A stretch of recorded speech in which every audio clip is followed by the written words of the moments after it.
அனைவருக்கும் வணக்கம். இன்று நவம்பர் 24ஆம் தேதி இரண்டு பங்கு சந்தையில் தகவல் சொல்லியிருக்காங்க. பார்த்தலாம் வழக்கம் டிஸ்கிளைமர். நம்ம சேனல் முழுக்க இன்ஃபர்மேஷன் ஷேரிங் சேனல். தமிழ் சொன்ன ஒரு தகவல் பரிமாற்றம் சொல்கிறது எல்லாமே தகவல், எந்த ஒரு ரெக்கமெண்டேஷன் கிடையாது. முழுக்க இன்ஃபர்மேஷன்.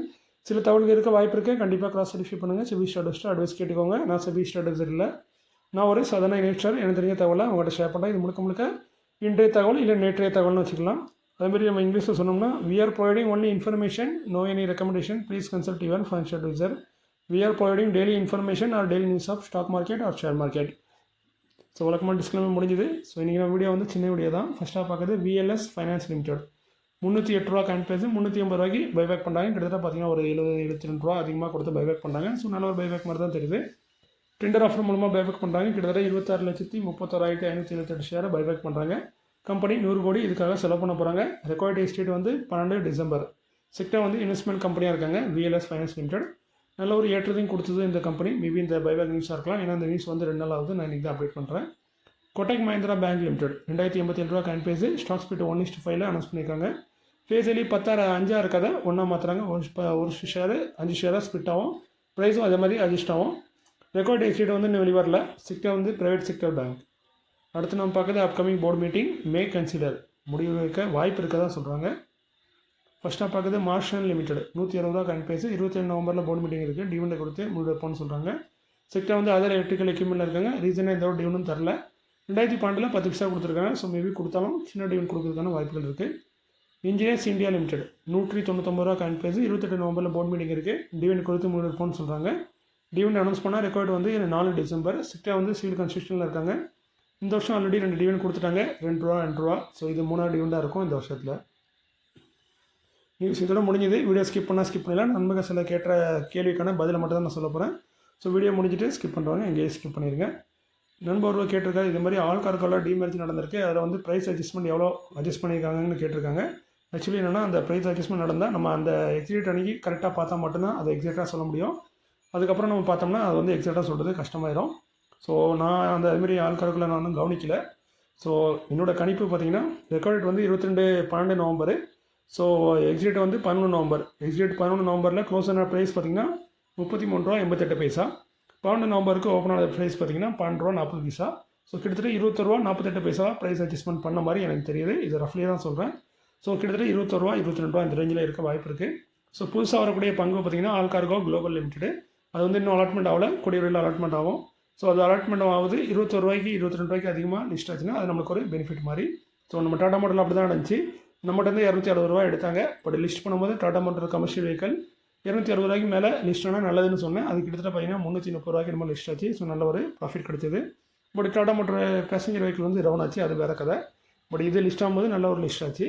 ஸோ அந்த மாதிரி இதெல்லாம் நடக்க வாய்ப்பு இருக்குது. அதேமாதிரி ஆல் கார்கோ லாஸ்ட் வீக்கில் 12 நவம்பரில் இன்னொரு விஷயமும் நடந்தது. அது என்னென்னா, ஆல் கார்கோ காட்டி லிமிடெட் இந்த கம்பெனி வந்து மெர்ஜ் ஆச்சு அந்த கம்பெனியில். ஸோ இப்போ பார்த்திங்கன்னா ஆல் கார்கோ காட்டி லிமிடெட் வந்து ட்ரேட் ஆகல, சஸ்பெண்ட் ஆகிட்டு. காரணம் வந்து அது வந்து ஆல் கார்கோ லாஸ்ட் வீக்கில் மெர்ஜ் ஆகிட்டு. ஸோ நீங்கள் ஆல் கார்கோ காட்டி லிமிடெட்டில் 10 ஷேர் வச்சுருந்தீங்கன்னா 63 ஷேர் வந்து ஆல் கார்கோ லாஸ்ட்டுக்கு வந்து உங்களுக்கு அலாட்மெண்ட் பண்ணுவாங்க. ஸோ அதுவும் இன்னும் அலாட்மெண்ட் நடக்கலை, கூடிய விரைவில் அந்த அலாட்மெண்ட் வரும். ஸோ அதுவும் லிஸ்ட் ஆகும். ஸோ இந்த 2 விஷயம் தான் நடந்திருக்கு ஆல் கார்கோவில். அடுத்து பார்த்திங்கன்னா நண்பர் ஒருவர் எனக்கு ஒரு டவுட்டு, அதாவது இன்ஃபோசிஸ் பைபேக்கில் நான் ஒரே ஒரு ஷேர் தான் வச்சுருக்கேன், அப்ளை பண்ணலாமான்னு கேட்டிருக்காங்க. ஸோ நான் இன்ஃபோசிஸை பற்றி ஆல்ரெடி வீடியோ போட்டிருந்தேன். அதில் கூட நண்பர் ஒருவர் கமெண்ட் பண்ணியிருந்தார், இன்ஃபோசிஸ் பைபேக்கை பற்றி பேசுகிறத விட வளவலான்னு அதிகமாக பேசுகிறது தான் அதிகம்னு. ஸோ அவர் இதுக்கு முன்னாடி ஒரு தடவை இந்த மாதிரி கமெண்ட் பண்ணார். திரும்ப நான் சொன்னேன், சாரி நான் முடிஞ்ச அளவுக்கு குறைக்க முயற்சி பண்ணுறேன்னு. பட் அந்த வீடியோவில் நான் வீடியோ ரெக்கார்ட் பண்ணும்போது எனக்கு அந்த நினைப்பு இருந்தது. நான் கொஞ்சம் பார்த்து கவனமாக தான் பேசினேன். இருந்தாலும் அந்த நண்பர் திரும்ப வந்து அதே கமெண்ட் தான். அதில் நான் எப்படி பைபேக் அப்ளை பண்ணுங்கிறதையும் தெளிவுபடுத்தியிருந்தேன். மேபி அந்த எப்படி அப்ளை பண்ணுங்கிறது அவருக்கு தேவையில்லாத விஷயமா இருக்கலாம். ஸோ இதே மாதிரி தான் நீங்கள் கமெண்ட் பண்ணுங்கள். ஒரு தடவை கமெண்ட் பண்ணிங்கன்னா உங்கள் கமெண்ட்டுக்கு பதில் கொடுக்குறேன். 2வது கமெண்ட் பண்ணியும் நான் திருந்தலை அப்படின்னா திரும்ப நீங்கள் அந்த கமெண்ட் பண்ணி வேஸ்ட்டு, அந்த வீடியோ நீங்கள் பார்க்குறது வேஸ்ட்டு. அதை விட்டுட்டு பெட்டரான ஒரு நல்ல சேனலில் பார்க்க போயிடலாம். ஸோ இது வந்து ஒரு சின்ன என்னோட கருத்தை தான் சொல்கிறேன்.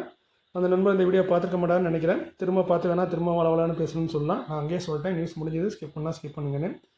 இந்த ஒரு முக்கியமான எதுக்கு சொல்லலாம், இந்த நம்பர் கேட்டிருக்காரு, ஒரு ஷேர் இருந்தால் நம்ம அப்ளை பண்ணலாமான்னு. ஒரு ஷேர் இருந்தால் கண்டிப்பாக அப்ளை பண்ணலாம். கூடியமான அளவில் அவங்க வந்து 5 ஷேருக்கு குறைவாக இருந்துச்சுன்னா கிட்டத்தட்ட ரேஷியோ பார்த்தீங்கன்னா 11:2. நீங்கள் 11 ஷேர் வச்சுருந்தீங்கன்னா 2 ஷேர் வந்து கண்டிப்பாக எடுத்துக்கலாம்னு சொல்லியிருக்காங்க. ஸோ நீங்கள் 5க்கு குறைவாக வச்சுருந்தீங்கன்னா உங்களுக்கு வந்து முன்னுரிமை கொடுக்கப்படும். ஸோ அதனால் ஒரு ஷேர் வச்சுருந்தாலும் அப்ளை பண்ணுங்கள்.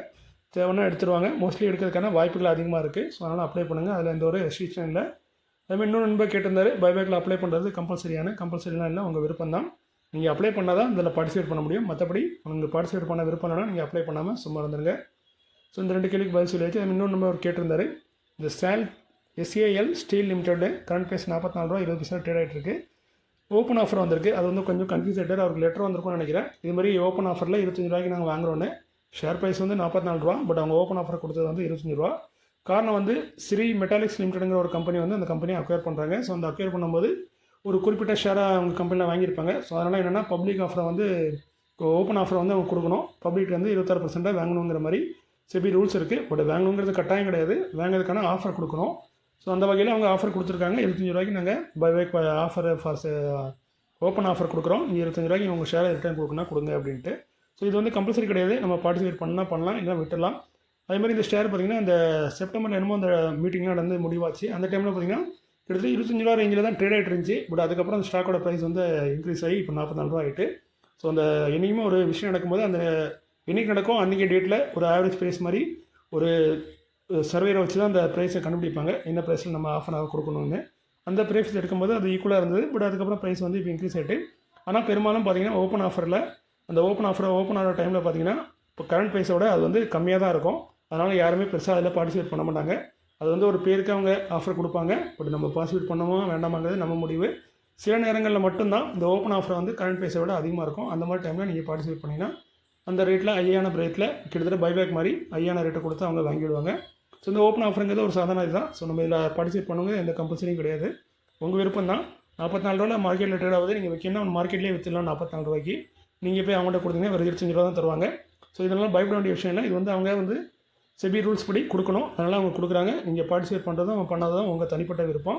ஸோ இதனால் இப்படி மாதிரி வந்து உங்கள் ஷேரில் இது மாதிரி வந்துச்சுன்னா பாருங்கள். அந்த ஓப்பன் ஆஃபர் ப்ரைஸ் வந்து கம்மியாக இருந்துச்சுன்னா பார்ட்டிசிபேட் பண்ணாமல் விட்டுருங்க. அதனால் எந்த ஒரு பெரிய நஷ்டமும் இருக்காது. பட் ஒரு கம்பெனி டீலிஸ்ட் ஆகும்போது மட்டும் நம்ம அதில் பார்ட்டிசிபேட் பண்ணோம். ஏன்னா நமக்கு வந்து அந்த பணம் கிடைக்காம போயிடும்.